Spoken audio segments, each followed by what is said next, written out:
to make coconut milk and gram flour mask at home for hair growth. To make this mask, you will need the following ingredients: 1/2 cup of coconut milk, juice of half a lemon, and 1/2 cup of gram flour. Directions: whisk the coconut milk, lemon juice, and gram flour to get a smooth mixture. Now, apply the mixture to damp hair.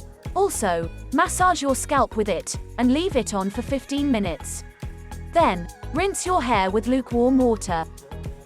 For best results, you have to use this treatment once a week. Note: the mixture should have a thick consistency. If it gets too thick, add more coconut milk. Gram flour or besan is an excellent cleansing agent. Anecdotal evidence suggests that gram flour adds shine to the hair and keeps the scalp clean and fresh. Hope you did get some value out of our today's video.